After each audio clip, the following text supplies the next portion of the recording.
न्यूनतम वेतन और पेंशन की मांग को लेकर आंगनवाड़ी कार्यकर्ताओं और सहायिकाओं ने एक बार फिर से आंदोलन किया। सीटू के बैनर तले आंगनवाड़ी कार्यकर्ताओं और सहायिकाओं ने सिविक सेंटर में धरना प्रदर्शन किया और मुख्यमंत्री के नाम जिला प्रशासन को ज्ञापन सौंपा। आंगनवाड़ी कार्यकर्ताओं सहायिकाओं का कहना है कि उन्हें सरकारी कर्मचारी का दर्जा दिया जाए और जब तक ऐसा नहीं होता तब तक न्यूनतम 26,000 रूपए वेतन दिया जाए। इसके साथ साथ उन्हें पेंशन का लाभ भी दिया जाए। नहीं है, आप हमारी सर्विस तो हमारा जॉब भी कहाँ सुरक्षित है कॉमरेड? हमने इतना आज हमारे पास नौकरी की सुरक्षा के जो श्रम कानून हमने लागू किए थे वो भी सरकार ने ले दे के खत्म कर दिए। आज अगर हम अपने अधिकारों के लिए नहीं लड़ेंगे की बात आप कर रहे हैं। एक विधायक अगर एक बार इलेक्शन लड़ता है, जीत जाता है, आप भोगी हो जाता है, उसको जिंदगी भर आप ऐशो आराम के लिए विधायक पेंशन मिल रही है। हम 40 साल नौकरी करने के बाद अपने हितों को सुरक्षित करेंगे और आप चले गए देश में। इसीलिए कॉमरेड मेरा आप लोगों से निवेदन है कि आप लोग साथ में खड़े रहिए। हम लोग आपके साथ हैं और हमें साथ में ही होकर लड़ना है। इसी तरह संघर्ष करिए और हम संघर्ष के हर मैदान में एमपीएसआरई और एफएमआरआई की तरफ से आपके साथ खड़े हुए हैं। आज ये हमारा राष्ट्रव्यापी आंदोलन है।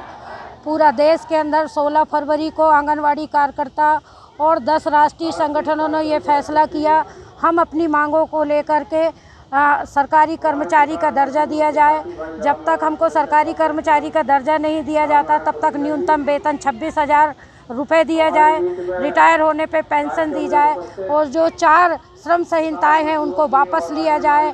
इसके साथ ही हमारी कार्यकर्ताएं जो है ये मांग करती हैं कि सुप्रीम कोर्ट का जो आदेश हुआ है कि रिटायर होने के बाद अभी तक जिनको ग्रेजुटी का लाभ नहीं मिला है उन आंगनवाड़ी कार्यकर्ताओं को ग्रेजुटी का लाभ दिया जाए।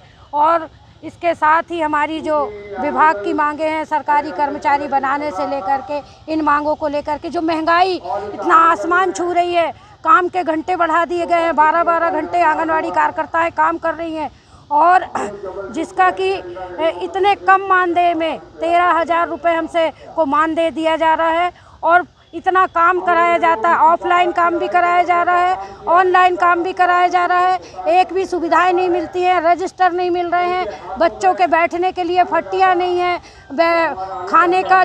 खाना जो मिलता है वो कोई खाना भी अच्छा नहीं मिलता है। तो ये सारी मांगों को लेकर के आज हम राष्ट्रव्यापी आंदोलन के तहत पूरे देश के अंदर आंगनवाड़ी कार्यकर्ताएं हड़ताल पे हैं। आज 16 फरवरी को ये राष्ट्रव्यापी हड़ताल है और इसमें हम आंगनबाड़ी कार्यकर्ता सहायिका एकत्रित हुई हैं और सरकार से यही मांग करते हैं कि इतनी महंगाई में न्यूनतम वेतन कम से कम 26,000 दिया जाए। जब आप कहते हैं कि मजदूर की रोजी रोटी चलाना बहुत मुश्किल हो रहा है इस समय, तो उस मजदूर में तो हम आंगनबाड़ी कार्यकर्ता सहायिकाएँ भी शामिल हैं। जहाँ सरकार मजदूरों का वेतन बढ़ा तो वहाँ हमारी यही मांग है कि जब हमें 13,000 मिल रहा है तो सहायिकाओं का 6,500 में न्यूनतम घर नहीं चल रहा। 6,500 से एक व्यक्ति का जीवन बहुत मुश्किल से चलता है। अगर सरकार इस तरफ ध्यान देती है कार्यकर्ता सहायिका के लिए तो न्यूनतम वेतन की श्रेणी में उनको भी शामिल किया जाए और कम से कम 26,000 वेतन दिया जाए। आज क्या किया आपने? आज हमारी यही मांग है सरकार से कि पूरे देश में लाडली बहना के लिए सरकार के पास बजट है और जब हमारी पेमेंट हमारा मानदेय 1 तारीख को नहीं आता तो मतलब ये सीधा सीधा है कि आप हमारे बजट को उठा के लाडली बहना में बांट दिया जा रहा है, जबकि हम रात दिन पूरी योजनाओं को नीचे स्तर से ला के ऊपर तक ले जा रहे हैं। उसमें हम दोनों बहनों का सहयोग रहता है। सरकार से यही मांग है कि हमारा वेतन में बढ़ोतरी की जाए।